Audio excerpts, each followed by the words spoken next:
Welcome back to the resource for all things mirrorless, and I've got some amazing optics to show you today. I'm going to show you my 5 top picks for short telephoto lenses. So if you're looking for a good one, check this one out.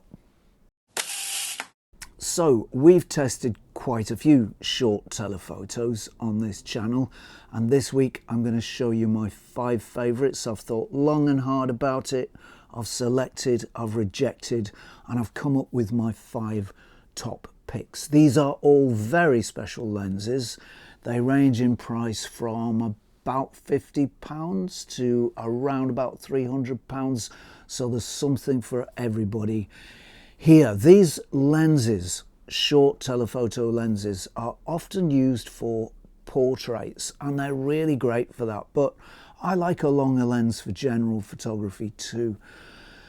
It gives you a little bit of reach.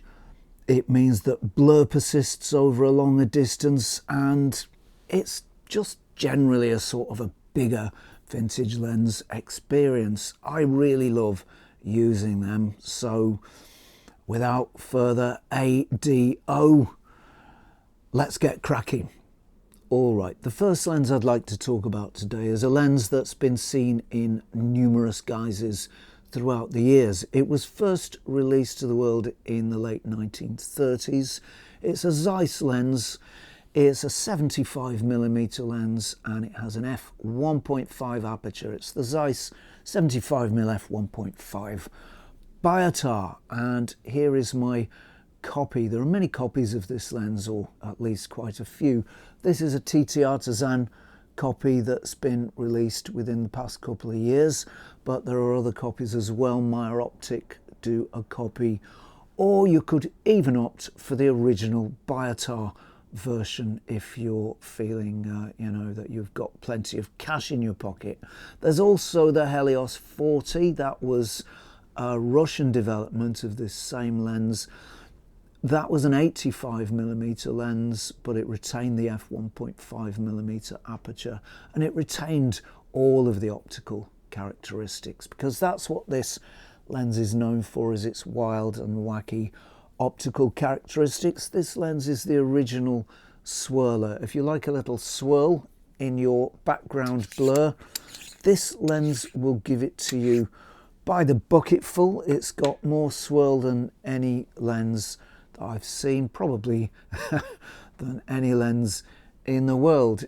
Bubbles from point light sources take on a compressed shape towards the edges. They're fairly circular in the center, but when you get out towards the edges, they take on a compressed sort of cat's eye shape, and the impression is of a sort of swirling motion around the edges of a shot, and it's really beautiful and extraordinary, actually, a very extraordinary, unusual, very fantastic effect that gives a shot loads of dynamic energy and just makes unique images like I've never seen before. It makes astonishing images, and that's true whether you go for the original biotar version, which are fairly expensive now. I think they're available for around about £1,000 to £3,000 for the very best ones.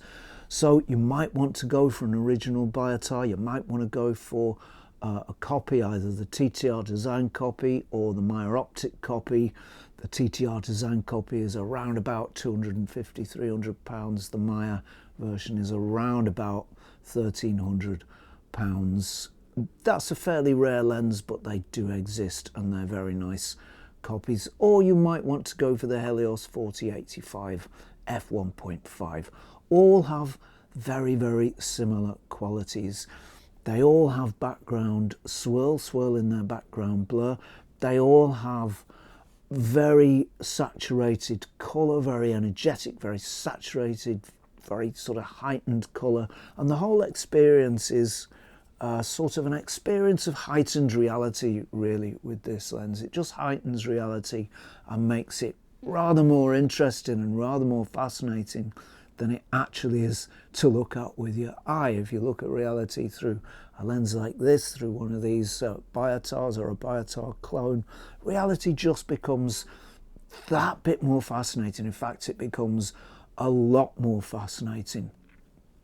As for vintage character, well, I've written here off a shovel. It's got it by the shovelful. It's got it in spadesful. You know, it's got maybe more vintage character than any other vintage lens that there is. So a definite and very, very clear character.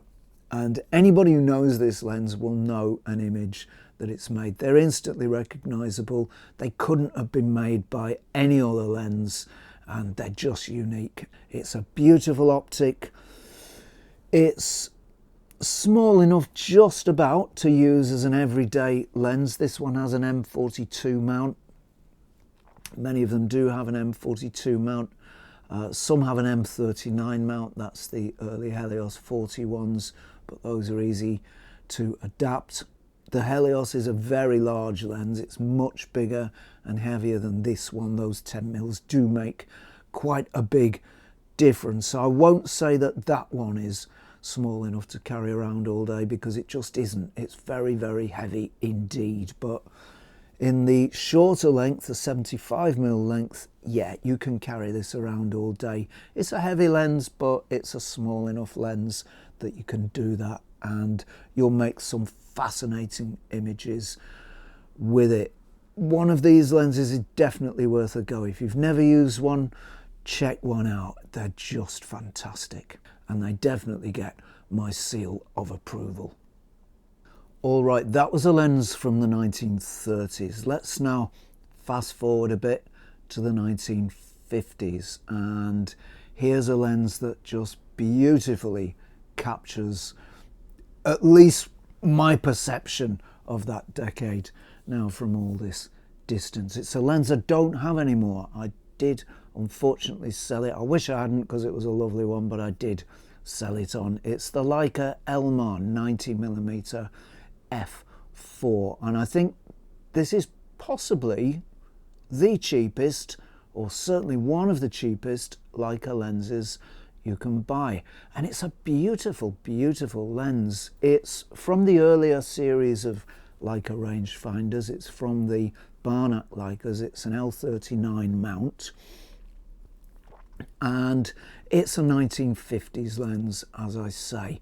It gives images that are very delicate, very, very soft.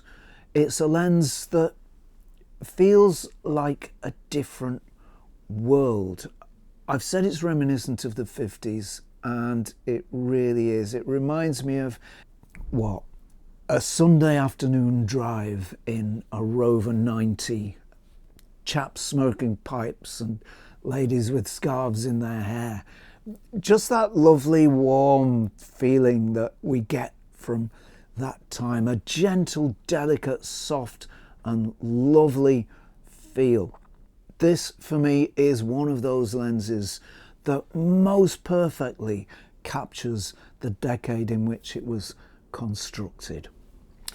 So images, soft, lovely, delicate, gentle. It's not a fast lens, it's an f4 lens, but because it's a long lens, it's got that 90mm focal length, it will make some blur, especially if you stay close-ish to its 3 foot or 1 meter minimum focus distance.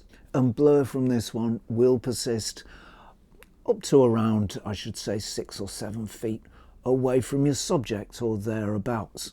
And it's soft and lovely blur as well. It's delicious blur. It's blur that you could just wrap yourself in and keep yourself warm. It's just delightful. It has vintage character. It certainly has that.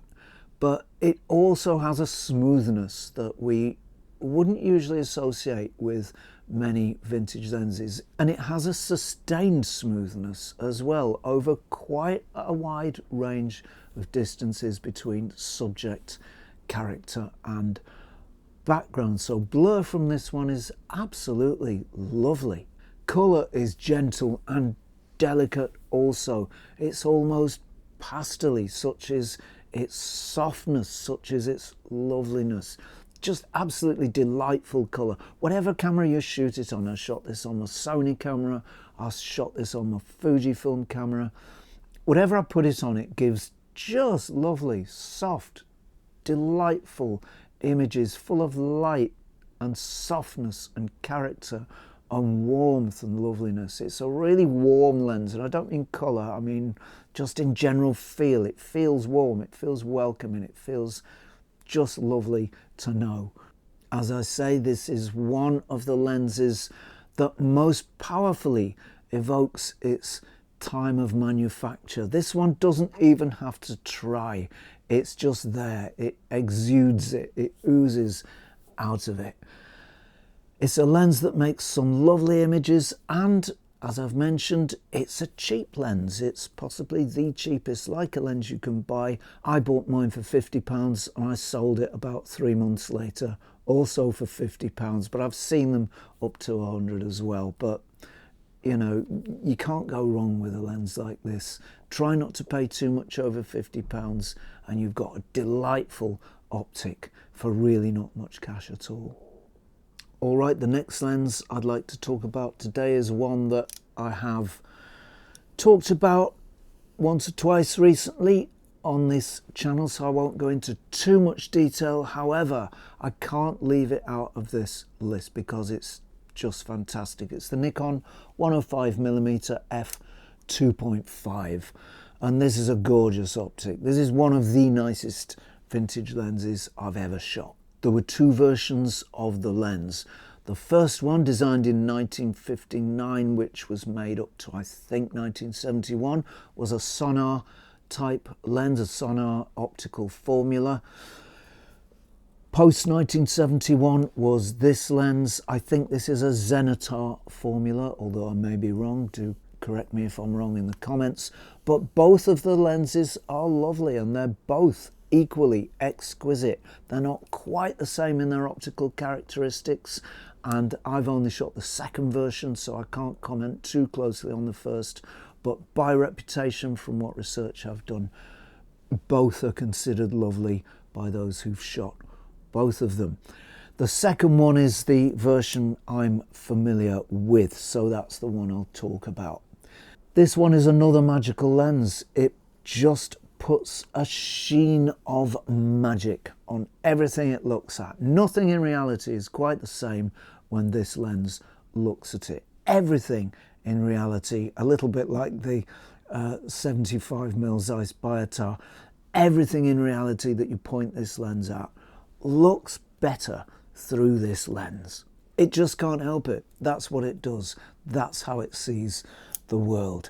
It's not a particularly fast lens at f2.5. It's faster than most consumer 100mm, which were f2.8, but it's only a tiny bit faster. So it's not really a fast lens as such at f2.5, but in this case, less is more. We've got a long focal length to give us some good blur potential, and this lens can make plenty of blur. So the f2.5 focal length is no restriction on the background blur that it makes. It makes plenty of it, and it's right, how can I describe it? It's not the nicest blur as such in the strict meaning of that word nice.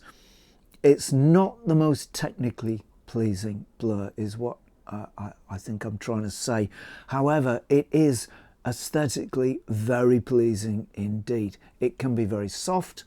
Sure, when you're up close, near to the minimum focus distance of, I'm not sure what it is now, I can't remember. 1 meter? Yeah, 1 meter. Very, very soft at the minimum focus distance, and near to that, it does become a little rougher in places. It can become rough as you pull back and those distances between subject, camera and background change, but it never becomes really unpleasant. It never becomes unpleasant to look at. It's always rough blur of the type that's interesting, rough blur of the type that's somehow engaging. So the blur manages to be aesthetically pleasing while not being technically perfect, and really that's the essence of vintage lens, isn't it? That's why we shoot them, because it gives us that little bit of character and unpredictability that modern lenses don't. Both versions are really sharp from wide open. The first one, I know that by reputation. The second one, I know it from experience. It's easily sharp enough to shoot wide open all day. Absolutely no problem in that. It sharpens up and gets razor sharp as you stop it down, but there's no real need to with this one. It's got plenty of sharpness right from the start, right from wide open. It does wonderful things with colour. It puts that magical sheen of, I don't know, something wonderful, something magnificent over everything it looks at. Colours are pretty intense, pretty pumped up, pretty saturated, just how I like them. And it's got that Nikon colour signature as well. So a beautiful, beautiful lens. Not particularly expensive, £200 to £300. It is a chunk to lay out, but don't forget, if you don't like a vintage lens and you've not paid too much in the first place, you can always sell it on and get your money back, and you might even make a small profit into the bargain as well. So about £200 to £300 for a good one of these, and it's well worth it. If you never bought another vintage lens again, buy this one. This is extraordinary. So the next lens I don't have an original copy of. This is the lens. It is the Meyer optik 100mm f2.8 or Restore. So I don't have the original Meyer one. There are various copies you can buy. This happens to be a TT Artisan one. The original Meyer version is around about 150, as I recall. There's the TT Artisan copy, and I think there's another copy as well. There's a new Meyer version, in fact, and that one comes in around about £700–800. This TT Artisan one is, I think, around about 150. I'll put them all on screen anyway. This is a really simple lens. It's, as far as I'm aware, do correct me if I'm wrong in the comments, but as far as I'm aware, this is a very simple optical construction of 3 elements. So not really much to it in terms of complexity. This lens is famous for its soap bubble bokeh in the back of a shot, and my goodness, it does half produce the bubbles. As many bubbles as you want from this one. But really nice images as well. Colour is a particularly strong point in this lens. Colours are vibrant, saturated, pumped up, just how I like them. Not over the top, they don't go too far, but they just reach that point of saturation where we know we're dealing with colour. And you know, I do like colours to have some saturation to them. So very strong colour performance from this lens. The blur is wacky and wild. It gives you lots of soap bubbles if you've got point light sources in the background, as we've said. It's a 100mm lens, so it's got a little reach, that and that 100mm focal length gives it the potential for making quite some blur, especially the closer you remain to your subject. The minimum focus distance of this one is 90 centimeters, so we're in the sort of 1 meter 90 centimeter ballpark, and that's an entirely appropriate, entirely close enough distance for a 100mm lens. It's got some real vintage character. It's got fantastic blur, it's got wonderful colour. It's not particularly sharp wide open, but then this is not technically a particularly advanced lens, so there is a little softness wide open. I think it's sharp enough to shoot wide open all day, because that gives you the vintage character. When I close vintage lenses down, sometimes I'm very impressed at how sharp they can get. This one's no exception, but then we'll lose a little of that vintage character that makes it so wonderful. So I shot this one wide open all the time, actually, and that's how I enjoyed it. But some fantastic vintage character available from various manufacturers: Pentacon, old Meyer optik, new Meyer optik, and TT Artisan. ranging in price from around £75 to around £800. A very, very nice vintage lens indeed, and it certainly deserves its place on this list. Finally, another lens I don't have with me anymore. This lens was kindly lent to me a few years back by a viewer, and it's a very, very nice lens indeed. It's the Olympus Zuiko, OM Zuiko 85mm f2, and this is a gorgeous optic. It's lovely in its construction and to handle, and it makes gorgeous images as well. So very, very nice optic indeed. It's a vintage lens with vintage character, but it's a late production vintage lens. This is a lens from the, I think, correct me if I'm wrong, but early to late 80s this lens was in production for. So it's a vintage lens with some modern attributes, a little bit like some of the lenses from the Canon new FD series that we've looked at on here. Those again are a sort of a halfway house between the vintage and modern lenses, and this again is one such. It gives very nice colour that's a little on the cool side, and so the colours are very refreshing, very light, very open. I do like just a slight nudge towards the blue end of colours from a lens. I think it can be really, really nice, and this one will do that. Colours are saturated and strong. These are clear colours, these are fresh colours, these are open sorts of colours, very modern sorts of colours actually, very clearly and cleanly and coolly presented, and I found them really nice. I really like the colours that this lens makes. It's got very strong contrast, especially the later versions. I believe this was made in 3 versions, and in either the mid or the latest version there was a cemented doublet within the lens, two glass elements cemented together, and that was changed to one element, and that improved contrast. So in later lenses you do get that very strong contrast for which the OM Zuiko lenses are well known. Blur is very smooth generally from this one, more so than many vintage lenses, and this is another point of comparison with the Canon new FD lenses. They give rather smoother blur than many vintage lenses. Also, it still preserves some vintage character. This is not modern blur, this is not uniformly smooth blur, but it is very smooth, especially if you stay near to the minimum focus distance, which from memory is 1 meter on this lens.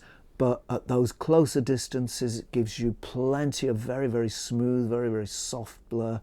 Blur does have some vintage character. It's not without vintage quirks. This is a vintage lens and that's its identity. So you will find, as you change the distance between subject, camera and background, you will find that sometimes patches of harshness emerge, sometimes quirks and foibles will emerge that you weren't expecting. So this is definitely a vintage lens, but with something of a modern feel. It gives very coherent images without too many vintage quirks, without too many vintage flaws. They are there, they are part of its identity, but they don't overwhelm the images. These are bright, joyful, delightful images, and it's a lovely, lovely optic. It's very small, it's very light, it's very compact, as well, really most of the OM Zuiko lenses are.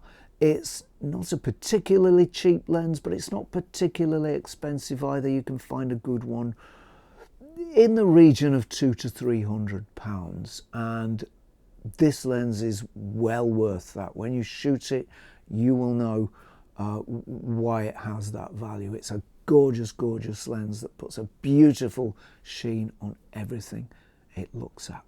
So there we are, my 5 top picks for short telephoto vintage lenses. These are all extraordinary optics They'll all give you some fantastic vintage quirks and character in your images, and they'll all give you very beautiful images as well.